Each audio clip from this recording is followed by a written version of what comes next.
morning, good afternoon, depending on whereabouts in the world you're joining us. Welcome to the 21st edition of our SafeDev Talks podcast.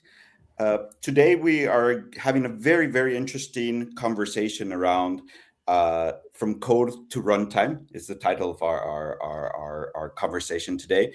And we'll focus a lot on why SAST and DAST scannings are both essential and necessary for having a modern day application security. In order to have this podcast very interesting, we have an amazing panel today. Today we have the pleasure of having Cameron. Cameron is Director of Application Security and Engineering of Teradata. But also, I understand, Cameron, you are one of the leaders and founders of one of the OWASP SVPS or SS elements, like product. Correct. Yeah, the secure pipeline verification standard. So me and my co-leader Farshad created the standard. Wonderful. So that's great. Also today, I think you're launching a version or a new version of the standard and framework. So congratulations on that. Thank you. Yeah. We also have the pleasure of having Sam Stepanyan, who is the chapter lead of OWASP in London, which is one of the most important chapters of OWASP throughout the world. And he obviously brings a lot of wealth around application security management, vulnerability management, and all of these type of things. Rick McElroy, CEO of NexusSure, is also joining us. Very early start for him. He's joining us from San Diego today. So we really thank you for your time. And Rick has many years, 25 years more plus of experience in security, offensive security, security strategies, VCSOs, and different type of things that NexusSure does. And last but not least, Luis Rodriguez is also joining us. He's joining us from Spain. I don't know where exactly from where in Spain, Luis, Madrid, I guess. Near Madrid, 200 kilometers away from Madrid. Perfect. So Luis is joining us from Madrid. He's the CTO of Xygeni and also co-founder of Xygeni. Mm-hmm. So thanks a lot, gentlemen, for your time today. I would just like to put a little bit of context for we to be able to start and for we to have a conversation. So in today's world, most companies, and I will say most because I still find many companies when I'm talking to them throughout the world that don't have a lot of static analysis tools, but most companies who have a little bit of security in them have SAST tools in order to scan their source code. They have SCA tools to scan their open source. They have, infrastructure as code tools to scan their, their deployments on Terraform, on cloud formations, and things like that.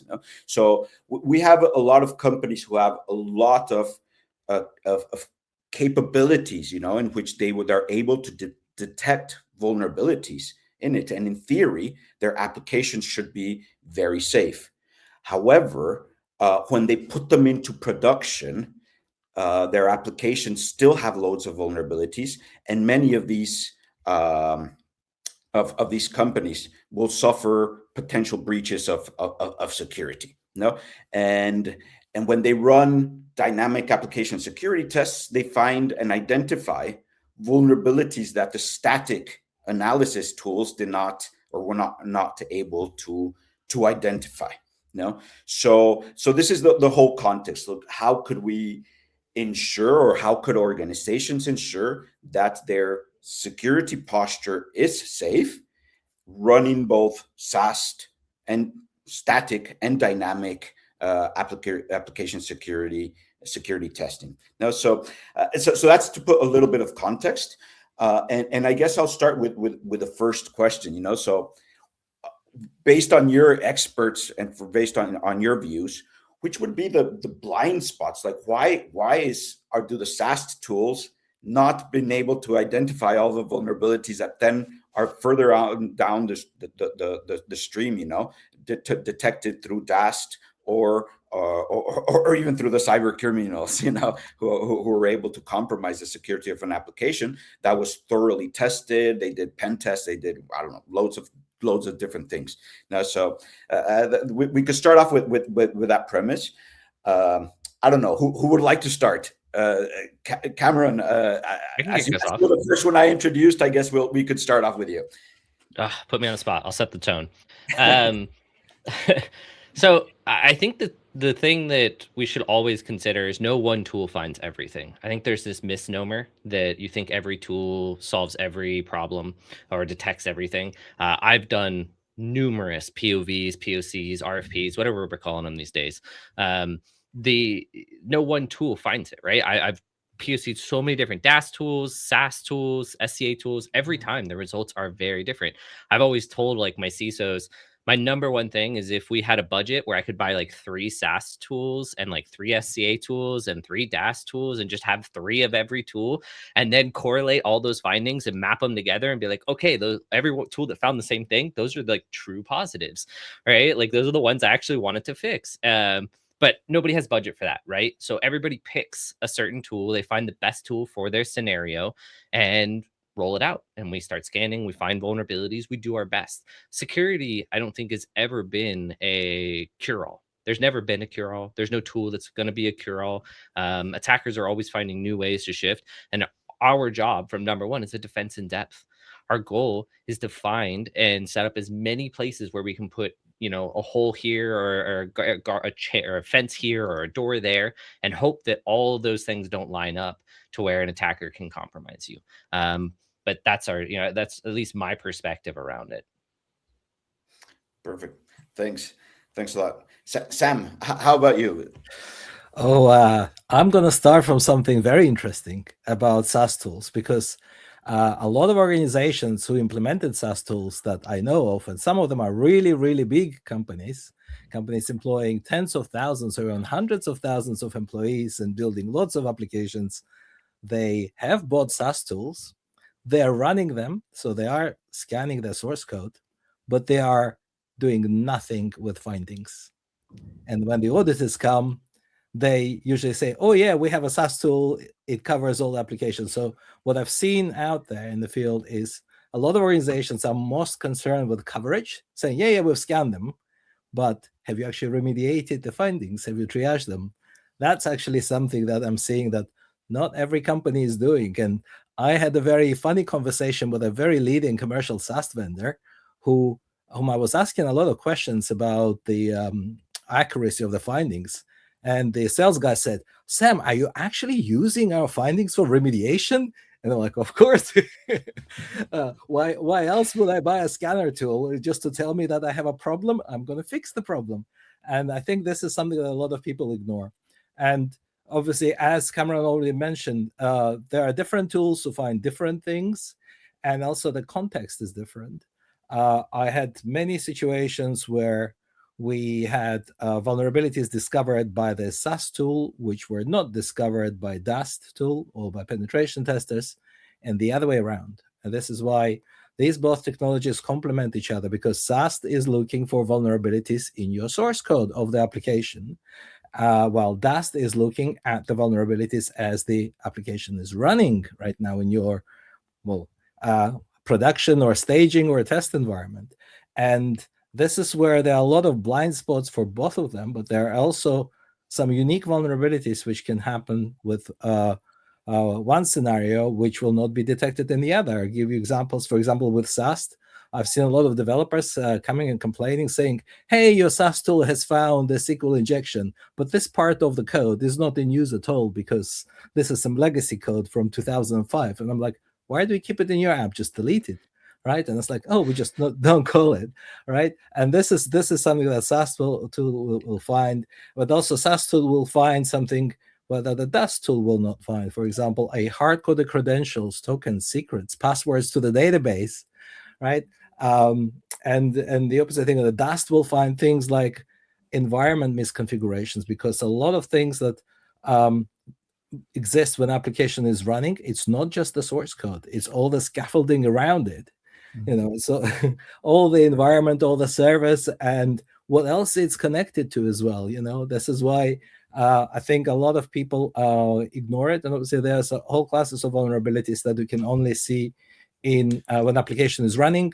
So there are things like, for example, credential stuffing, right? Because if you do a SAST scan of a tool, SAST scan will say, hey, we have a login screen. It's free from SQL injection, cross-site scripting. It's all good, right? But but the DAST tool will say, well, hang on a minute. It's like no one thought about what happens if I send 100,000 combinations of username and password. So, and obviously there are things like race conditions and many others. So this is why we have to use both tools. So that's my opinion. Perfect. No, thanks a lot, Tim. I'm gonna open, fearing to lose a little bit of the subject. I'm gonna open a small parenthesis, because you mentioned something that I've encountered a lot in my career, which is many security organizations see these tools as a checkbox. It's excuse my French, is cover your your behind process, in which they say, okay, I have the scanner, but they do not actually act on most of the findings and on the vulnerabilities that were detected.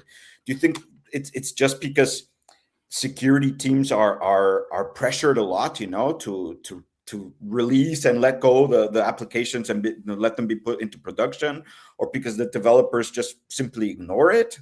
What is your feeling? Because I have many theories behind it.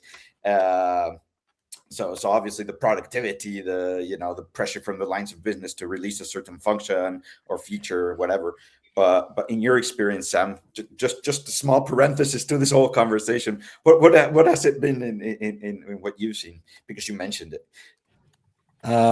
Yes, that's absolutely correct. And the thing is, there's always a balance, right, in software development, because the business wants to deploy the application and run it, because they're interested in the business sides of it, right? Security, of course, wants to make sure that the application is secure, right? And then we have regulatory compliance. If your organization needs to be compliant, because not every company needs to be compliant.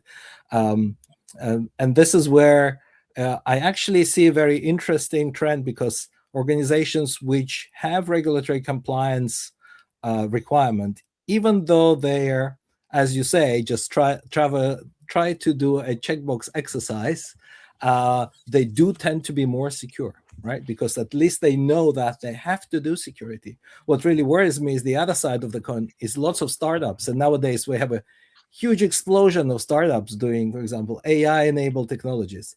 And none of them think about security. We say, hey, we've created this new crazy tool, which we vibe coded with AI, right?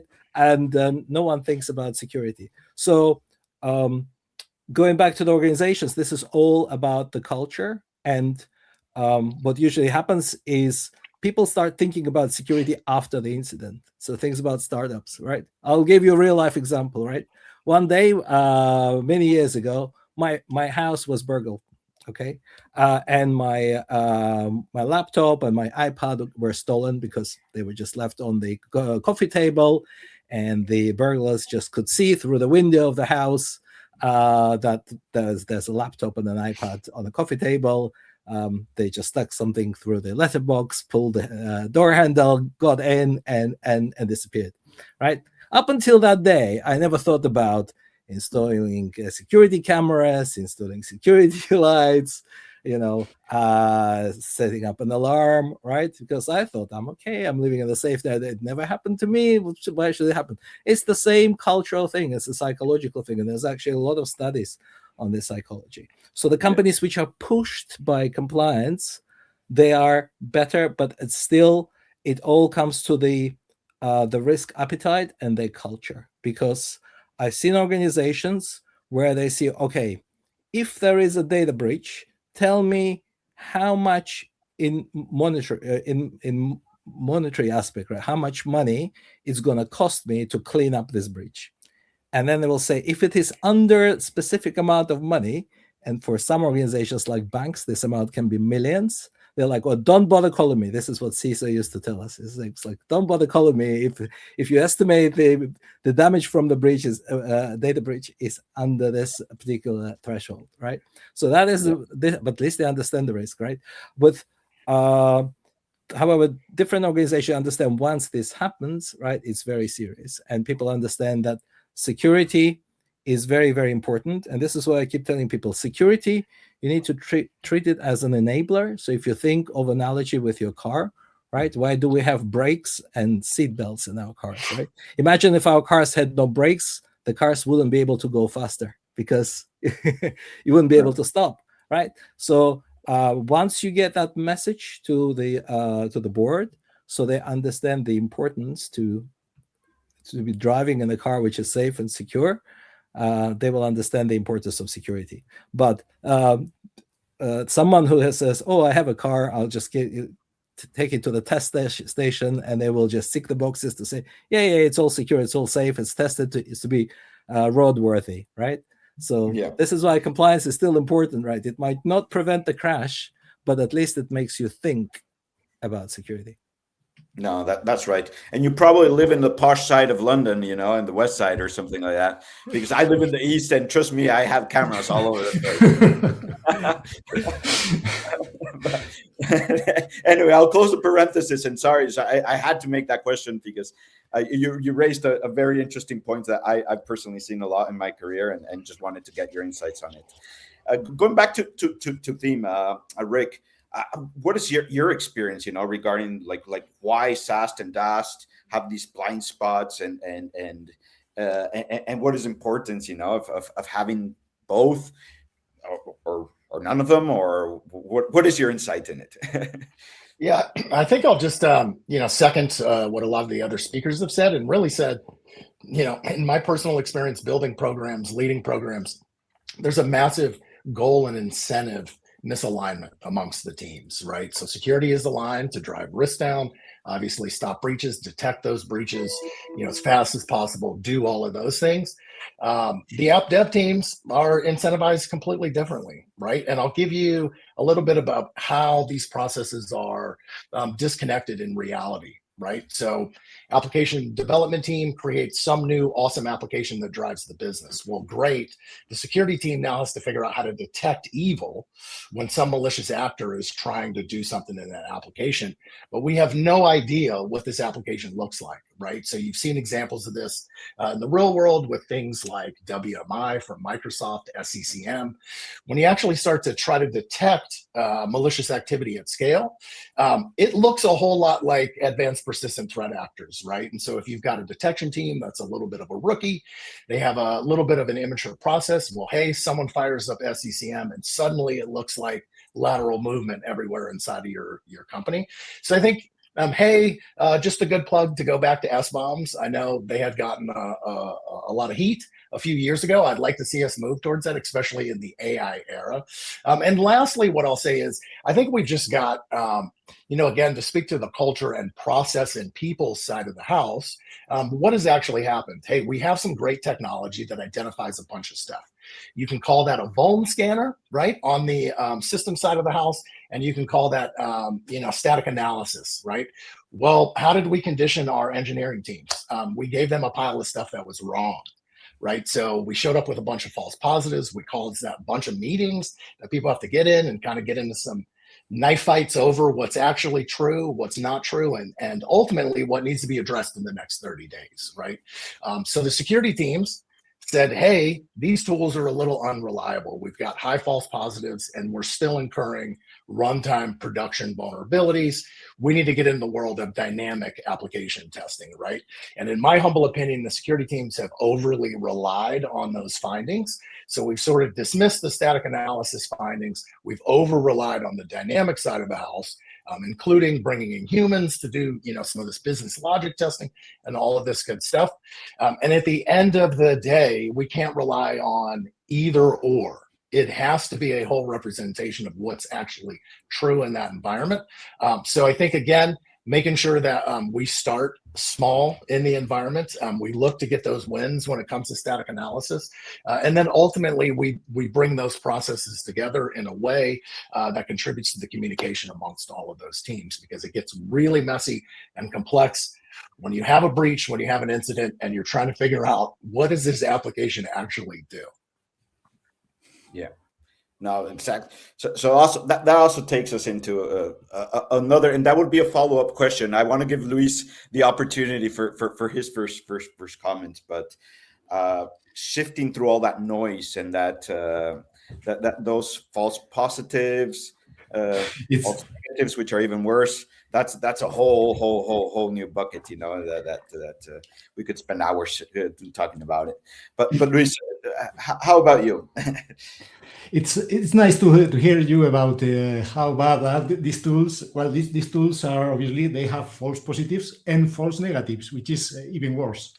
The problem with the tools is that the bottleneck is not in the detection, it's in the remediation itself.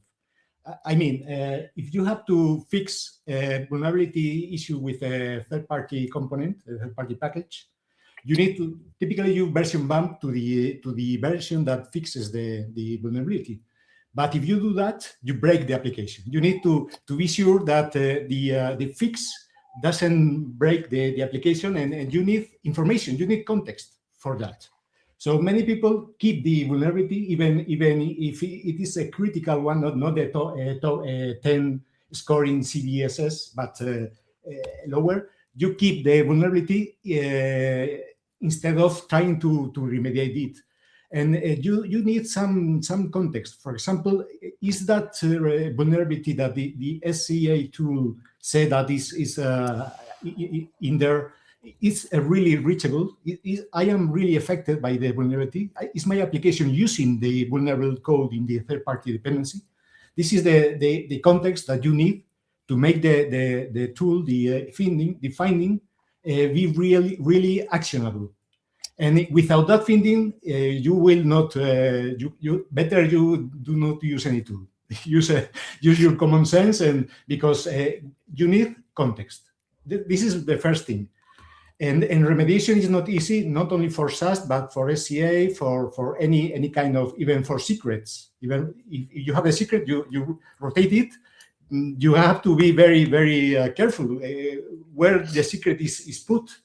How do you rotate the secret? Which is your best practices with secrets? Remember that most of the issues, security issues, come from secret leakage. This is the main reason, the main source of problems in the community as of today. And there is also a second point to talk. I mean the malware dimension. We talk vulnerability, potential exploitable weaknesses that if the attacker knows to find them, they can get into through the application, through any of my infrastructure. But the problem is malware, and the problem is supply chain attacks. They leverage the wide open trust dependencies between software in my organization and the trust I put in the third-party dependencies. And through the third-party dependencies, which nobody watch the code by itself, you can get malware inside. And even the security tools can be written with malware, as we found in recent times. So I think the problem is quite different from the traditional AppSec systems of the past. Yeah, no, definitely. It's last few weeks we've even seen some of the big tools, you know, security tools being compromised too. So it's pretty interesting. So by what I've been hearing, you know, from your insights from all of you guys, is that obviously there's the detection, yes, we have some challenges within the detection part, where there are many false positives or false negatives, as Luis pointed out. For me, a false positive, yes, it's a waste of time. False negatives would be probably the worst thing. You have a vulnerability that you're not even aware of. That's Nobody terrible. knows about false negatives. That's the problem. Yeah, and it's funny because most of the application security tools, they say, "Oh, we've got the lowest rate of false positives." Yeah, okay, great. But how are you doing on your false negative sides? You have to say something.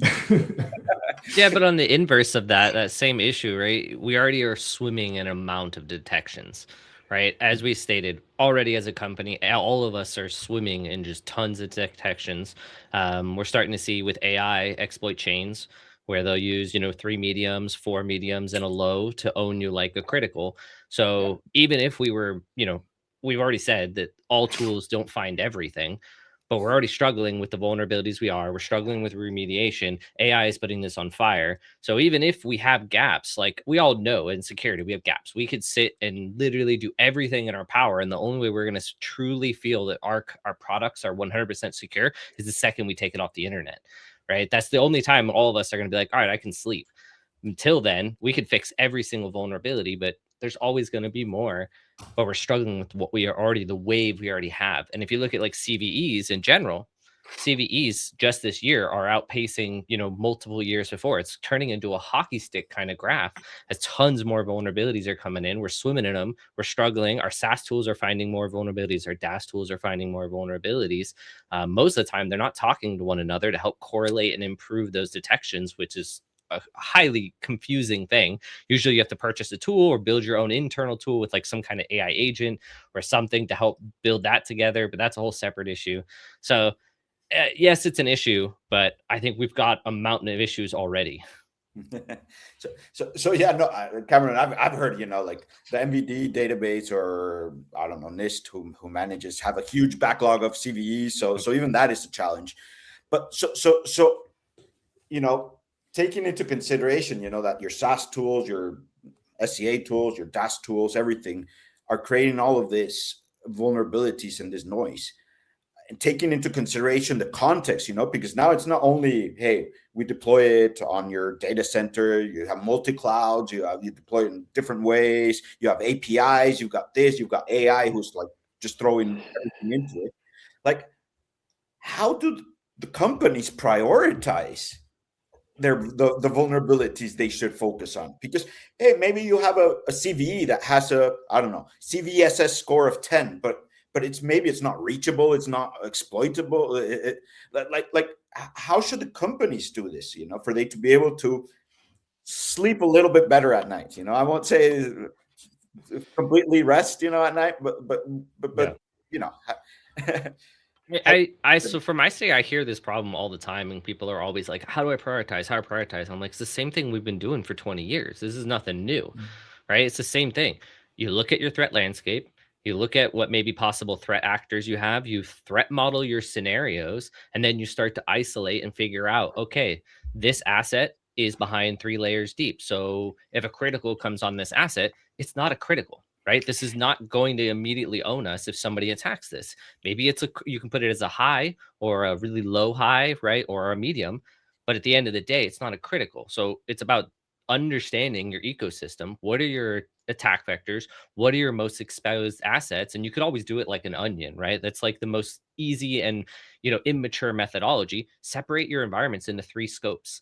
What is immediately on the internet? What is behind those? And then everything else behind that. And then if anything on that first layer, leave it as the severity it is. Do some threat intelligence there, EPS scores and things like that, because there's going to be a lot of noise there. So do your due diligence to do your best to make the most effective way when you're communicating with your developers. And then the next layer, everything that finds on those ones, put it 1 severity down, right? So a critical always go to a high will go to a medium will go to low. And then the layer behind that, that's where you do some real contextual information, and mostly everything back there should be a medium or a low. Preserve the severities in one way or another so you have that, but that's like a rudimentary way to really ground your context and get your teams in a proactive way where you can tell your developers, hey, we've already triaged these in a way that has reduced the severity so that when you are fixing something, there's at least a little more confidence there, right? I don't know if anybody wants to jump in there. Yeah, I think mitigating controls matter, and this is again to speak to disparate processes that end up in all of our labs. Cool. So I am identifying vulnerabilities during static analysis. I'm also doing that during dynamic analysis. I'm also doing that when I run Tenable or some version of vuln scanning out there on operating systems and third-party applications. And I'm also doing that when I bring humans in to do the testing. However, it's pretty rare that someone has a map of their mitigating controls overlaid on top of what's been identified so that you can then drop the severity and then focus around the areas where you don't have a mitigating control. So, good news on the horizon. There's some good news tools that are starting to, factor this in. I've seen teams personally build a bunch of agents to do this correlation as well. But I think, to speak to that context and correlation, yeah, we see this all the time where you can't just go in and say, oh, I can totally, escalate privilege, start to laterally move off this external host, and someone has, very strong controls against that, right? Like that's not going to work. So I think that's the gap that we're trying to close by paying expensive pen testers to come in. And frankly speaking, that's got to change because not everybody can afford them and they just can't scale, right? So I think we do need a programmatic approach to holistically look at application vulnerabilities operating and third party together with mitigating controls to do that. Yeah. Our approach has a name, a Gartner-like name. ASPM is the approach for another acronym. Damn it! But there is some sort of funnel. You have the raw inputs, the signals from the different tools, many tools, many false positives there, and you filter. You make filtering with information.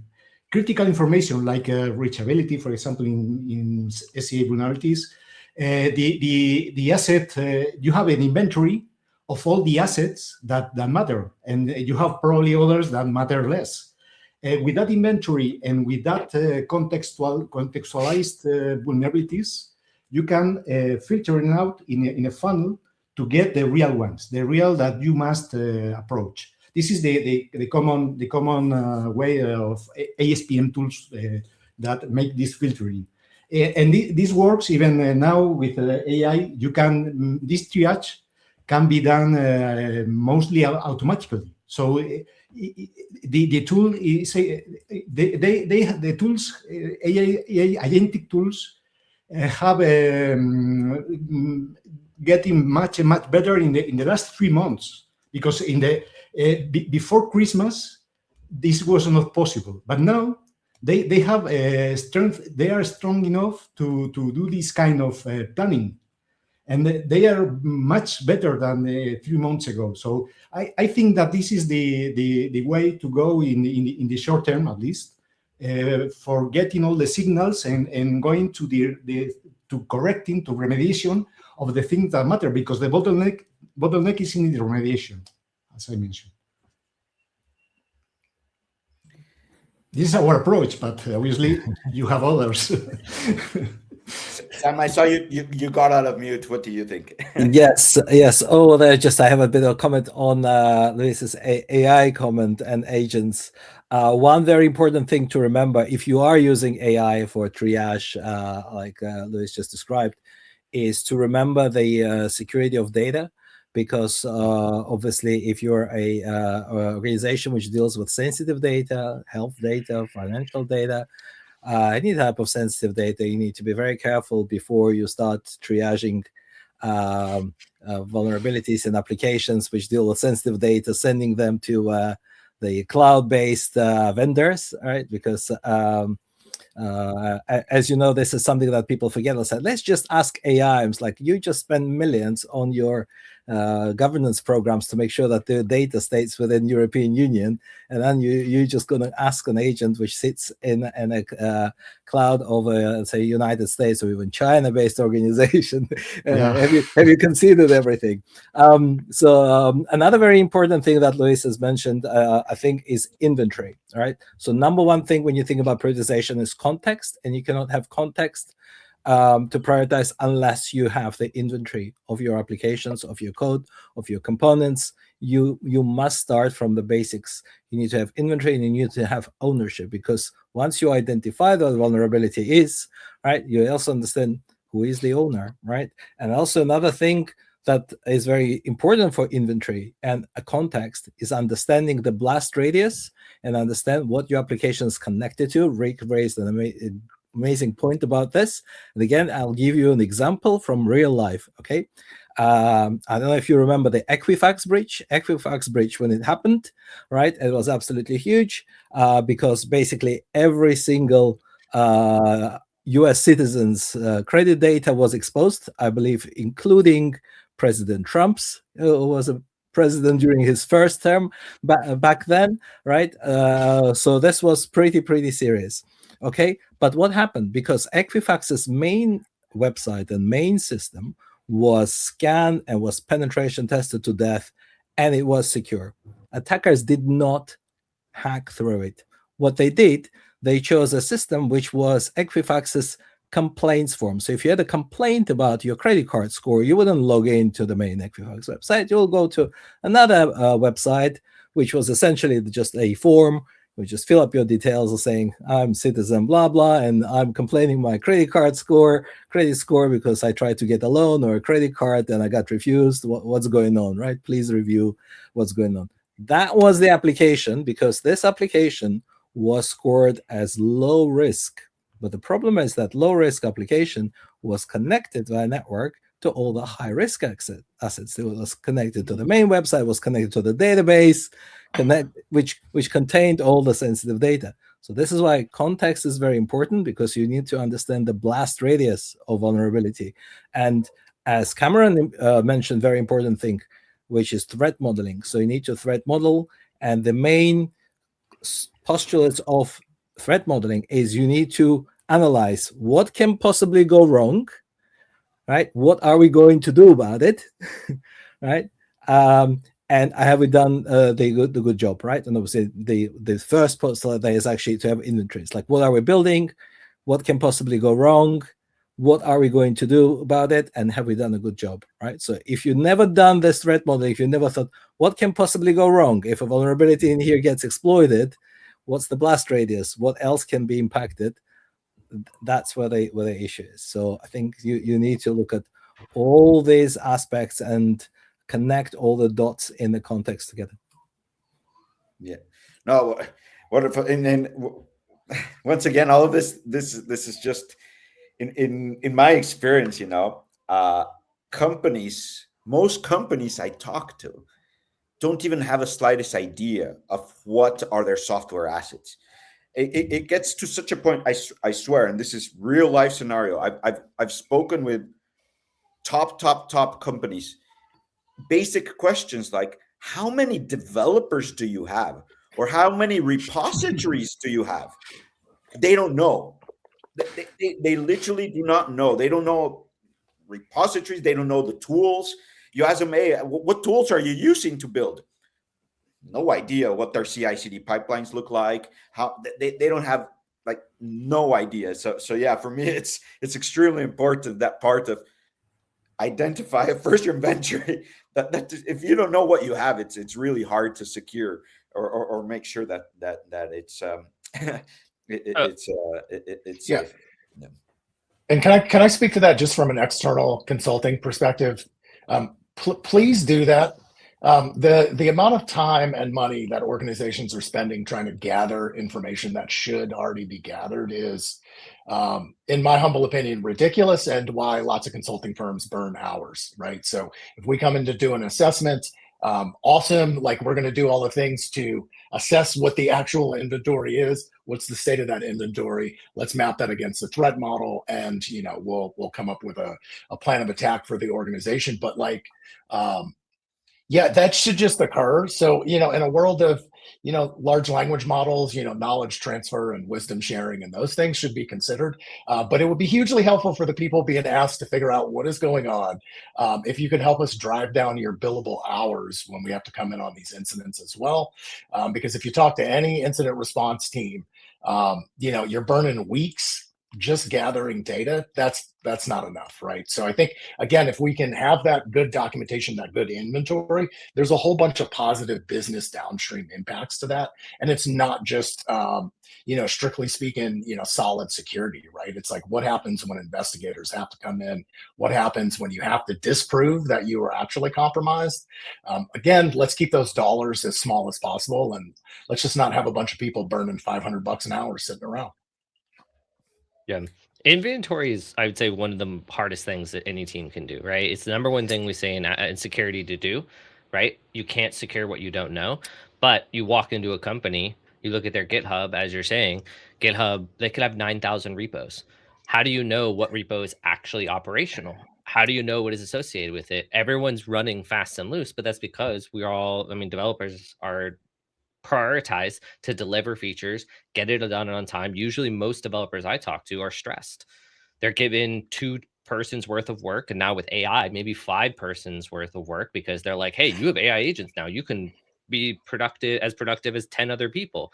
And so then they're, spinning up things. PR checks, PR review in general is falling. People are not paying as much attention. I'm a former dev, and one of my favorite parts was writing code. That's probably non-existent now, or will be non-existent in the near future. And you think I enjoyed PR review? Not so much. It wasn't my favorite part of the day. I spent the least amount of time, did what I could to get it done, and move on to what I actually loved. I assume most engineers these days are doing that same thing. So they're incentivized in a lot of ways to move very fast, build lots of things. Inventory is a notoriously hard problem. It's not like GitHub or all these tools have ways or mechanisms to properly track what's being delivered, especially if you have disjointed CI/CD pipelines. Then you have no idea who's using what, right? Not everybody's using GitHub Actions. Maybe you're using GitLab, and GitLab has a good ecosystem for that. Maybe you're using CI/CD or Circle CI or Jenkins, whatever you're using. All disjointed. How do you map all that? How do you know what is in there? Just people leave and go and set these things up. So it's a very disjointed problem, and it completely falls apart when the company has said, hey, we're delivering X on April 7th. And guess what? April 7th, what is everyone doing? There's war rooms. Everybody's building all kinds of stuff, trying to get the thing working, trying to make sure a last minute problem. So they still got to deliver it. So all kinds of stuff is being built, not tracked properly. So boom, all our inventory management is falling apart. You got to do a retrospective, and hopefully you, fingers crossed, catch everything. So it's a massive problem. Every company I've worked at, everybody I've talked to, we're all struggling to figure out, what to scan, how to scan it. Would love if AI came in and figured all that out for us, but I still think we're a little ways from that.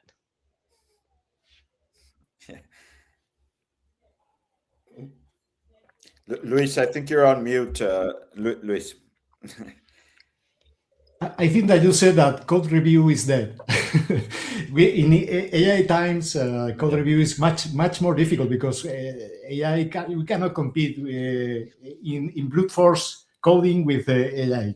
But we can do some security guardrails or put in security by design.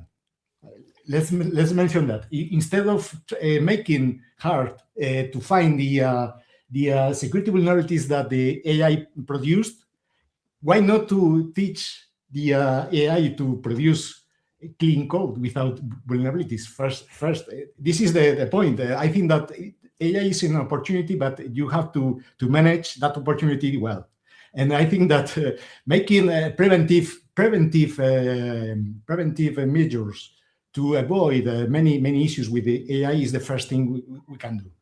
And some mention the agentic AI. Let's make some commercials about the OWASP. I think one of the nicest initiative is the Agentic Security Initiative, which everybody using agentic for coding or for anything should read carefully.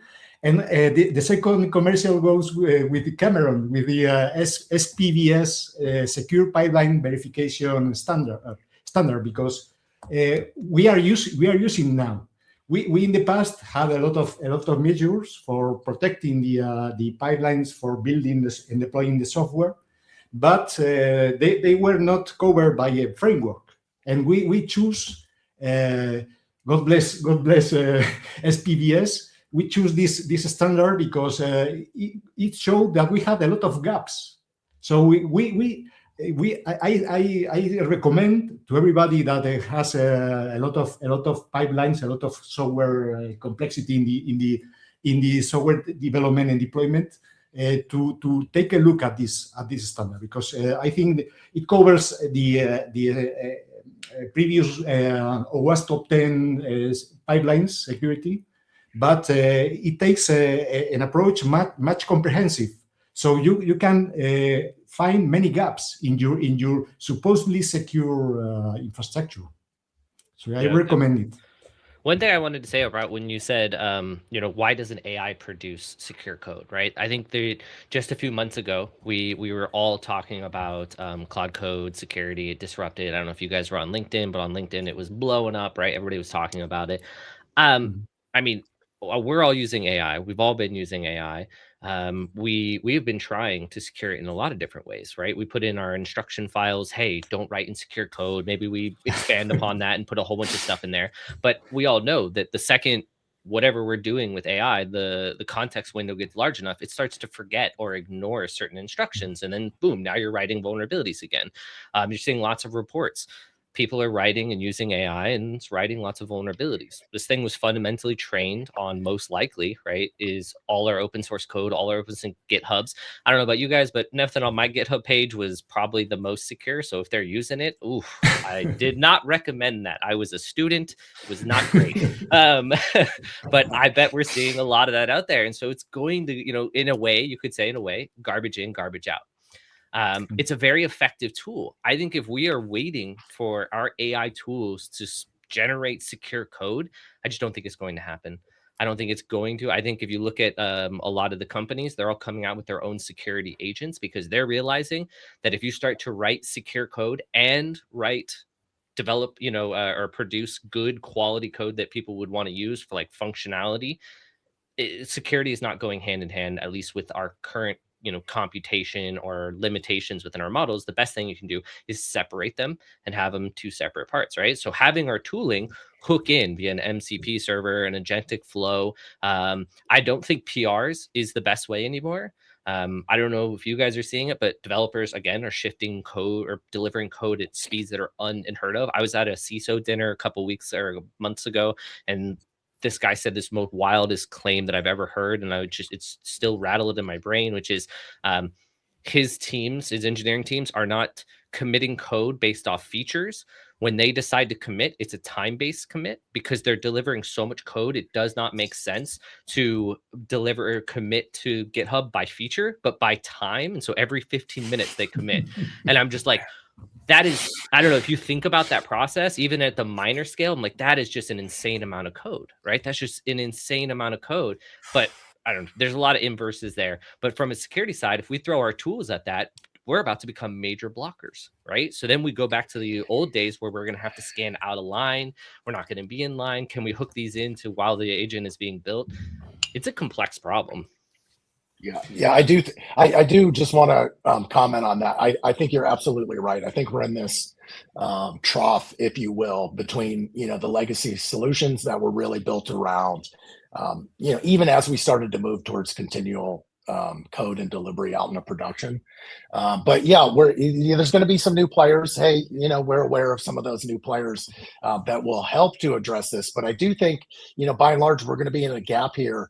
And it's just something we're going to have to get through, right? I don't know that there's a consensus amongst security leadership right now of how exactly we do that. But I do think to the points that were made, we have to stop looking at testing and analysis as like point in time. Those have to be a continual process that occurs up to and including runtime, up to and including APIs. After all, most of the stuff we're doing is over APIs now. And frankly speaking, the adversary knows that, and they're taking wild advantage of our lack of API security, right? So again, I think I drive towards that. My big advice for the security leaders that may be on today is like, do not try to do this in your entire environment at once, right? Like, coach and educate your engineering team as needed, right? Bring them on the journey with you. Let them take part in tool selection, all of those things, integrations, right? Like, you're going to iterate through this. Once you get a mature enough process, then start to rinse, repeat that, across your environment. But that's one of the common mistakes I see is, new leader comes in, immediately says, well, we've got to cull all of this stuff. They disrupt what everybody's doing. Everybody's upset. And in the end, it's not going to work doing that anyway. Make sure you're partnering here, security. And I mean, really partnering, like understanding their world, how they deliver, the challenges that go with them. And then you're going to have to build and help them, architect solutions that meet that need as well. It cannot be just the security need, and requirements that achieve that at scale in the end. It's just not going to. People have to participate. Yeah. Gentlemen, there are a couple of questions that are coming in from our live viewers. Just would like to have your thoughts on them. Just very fast. So Artem is asking, Cameron, you mentioned I can jump into this one. Yeah, looks like a hockey stick. Yeah, it was my comment around CVEs and how we're essentially seeing this hockey stick. Is it tied to AI adoption? Is it a general shift to developers doing? I think it's a combination of everything. I think there's more eyes on open source and the components we use. I think AI is making it easier to both write more vulnerabilities, detect more vulnerabilities. And then I think as an industry, security is getting more and more saturated. And so people are trying to get CVEs associated with their name so that they can try to be more employable. I'm seeing that in a lot of students. I mentor a lot of folks, and a lot of folks, that's the guidance that you hear at colleges, like go find some CVEs, so that you can, put those on your resume and it'll make you look a little better on your resume. So it's a combination of everything. Yeah, very interesting. Yeah, I'm having exactly the same thing actually, Cameron, mentoring students, and I'm seeing what we call contribution farming, right? Everyone is trying to use AI to make sure that their name is recorded somewhere to be associated with a security project or with vulnerability. But going back to the question from Tom here about the rapid adoption of AI in SDLC and the problem that a lot of developers rely on AI for code generation is the fact that people still don't want to accept the fact that AI-generated code is not secure. And just earlier today, I was looking into this again, and there is a very interesting study from Carnegie Mellon University, from CMU, and Carnegie Mellon researchers. I think in December last year, they said they investigated lots of models, and they found that 89.5% of vibe-coded applications have high or critical security vulnerabilities. And I've seen it myself reviewing vibe-coded code, right? Vibe-coded applications.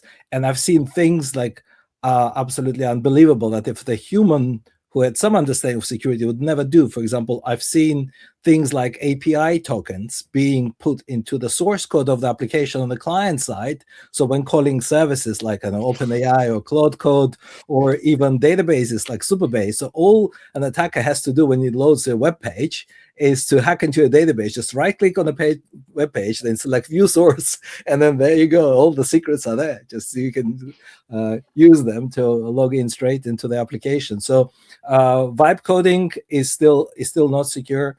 It still needs a human in the loop. There are some interesting methodologies there. I think Luis mentioned things like secure by design and working with AI and seeing that AI needs to be secure. But very important thing that we keep forgetting is before we try to educate AI how to write secure code, we still have the number one problem in application security. We need to educate developers how to write secure code. And if the developers know that they need to write secure code, then they will be able to figure out if AI is giving them secure code or not. And I think that is the challenge that people stop talking about, because people are like, oh, humans are no longer going to write code. It's like, but humans are still the ones who are going to verify that code and integrate it and merge it into the application. So I think the very important aspect is education. So this is what we were trying to do with OWASP, right? And we provide lots of free and open source resources to everyone. And Luis, thank you very much for mentioning our agentic initiative. So we have OWASP Top 10 for agentic AI. So anyone who is trying to implement agents in their enterprise, I would highly recommend to have a look at top 10 agentic AI security risks. And one of the very interesting risks there, again, I love this sort of thing, is number 10 in OWASP top 10 for agentic AI security is rogue agents. And that's a real threat if you think about this. So many examples where agents went rogue. They started deleting people's databases, production databases, their repositories, right? We all remember that. And another funny thing, right? Because when agents go rogue, they burn their tokens like there's no tomorrow. May I remind you, last year there was a big thing about asking AI about seahorse emoji, a non-existing emoji, and that drained every token, because AI just starts thinking, falls into this thinking loop, starting to figure out, was there ever a seahorse emoji? And that's a DDoS on AI. So yeah, rogue agents is just number 10, but obviously I urge you to go and check out all the OWASP agentic AI top 10s. We also have lots of free guidelines as well, released as well, on AI landscape, how to implement AI securely and LLM securely. And of course, we also have top 10 for LLMs, where you need to understand the risks of using an LLM as well. There's two things I wanted to say about on that too, is that there's always this, at least I want us to all be grounded when we think about AI generating vulnerable code. Humans are generating vulnerable code. We just talked about that. Even before AI, we were swimming in vulnerabilities. So just because you have a human in the loop, just because a human's writing code, does not mean that you weren't writing vulnerabilities beforehand. We were writing just as many vulnerabilities. Maybe we're writing more. Maybe we're writing more, conscious ones, or delivering faster. But we're still doing that. So keep that always in mind. I always think people are like, well, if we bring more humans into it, we'll scare it. I'm like, like you gotta keep a grounded approach. Keep yourself in reality. And the other thing is, I don't know if a lot of people know, but there's technically five OWASP AI top 10s. There's LLM applications, agentic applications, MCP servers, agentic skills, which just came out, machine learning, and then if you're really generous, NHIs. There's also an NHI top 10. So there's technically, you could throw in around 6 OWASP top 10s that are related to AI. So definitely. And thank you for mentioning the NHI non-human identity top 10, because as I mentioned, right, things like authentication token theft, secret credential theft, right? Because there are so many agents which are non-humans, non-human identities that are given to service accounts, to AI, and to background processes, and people just don't know how to manage them. So non-human identity is another very important thing. And a lot of things in agentic AI is also figuring out what permissions are you granting to your agent. Is agent acting on your behalf as you? And which will cause a lot of problems if something bad happens. Yeah, it reminds me of something that is sometimes forgotten: the security principles. There is one risk, I don't know the number, of course, excessive agency, which is suspiciously similar to the principle of least privilege. So we get back to the well-known standard security principles, and with a new fashion. I think this is important. The security principles are the base on which all security is mounted on. Perfect. I think there was one last question, I think from Sandeep.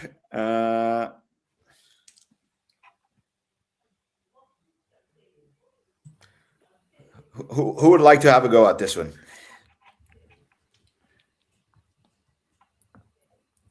Well, I think that complementing SAST DAST with SCA in pentest is absolute reality, and this is something that people should be doing, because in cybersecurity we must have defense in depth, right? I would even throw even more things in there, because you also need to throw in a human review, and you also throw web application firewalls. There are many layers, right?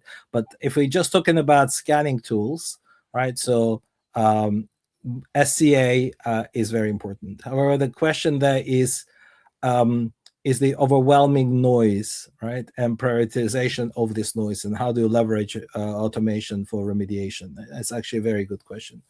I think the prioritization with SCA was, I think, recently quite improved, and there are several tools around this. And number one is reachability analysis, because it's very easy to use a library in your code. And I know a lot of developers who would use a library, include a library, but then if there's a vulnerability in that library or in its dependencies, the thing is it actually reachable? Is it actually in use? Is there an attack path which would allow an attacker to put malicious payload as an input and then to come and exploit that vulnerability? So reachability is very, very important one that you can start using. Another one is a very simple one, is that package is even in use? Because a lot of developers, when they develop software, they will add lots of packages, and then they will change their mind and they'll find another better library which does the same job, but they will forget to remove the original one. As a result, you will have a dependency which will sit in your code, and it will generate a lot of noise and a lot of CVEs and a lot of potential vulnerabilities. None of them are in use because developers simply forgot to remove the library because it's not in use. So there are multiple ways of doing this. And the question about leverage automation. So this is where automation can actually help you to go through the code and combine the tooling and try to identify if there a particular library, is it in use, and is it reachable? So this is why it's actually very critical to combine SAST with SCA, because only when you have SAST scan, you can actually answer the question, is the vulnerability reachable? Because SAST builds the abstract syntax tree of all the call paths of the application, and it can answer the question if a particular library is actually being called or not. Amazing. Thanks. Unfortunately, we reached the time, but before we leave, obviously, I would love to thank all of you. It has been a really, really, really, really good conversation. If I could, I would keep on, and I'm sure we could keep on a couple of hours more, having this really good conversation.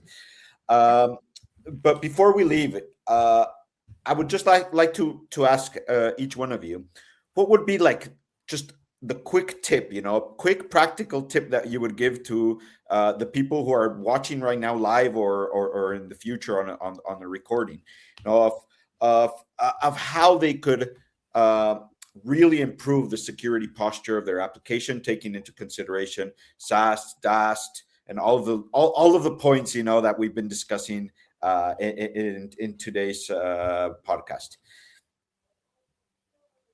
I don't know. Yeah, I can jump in.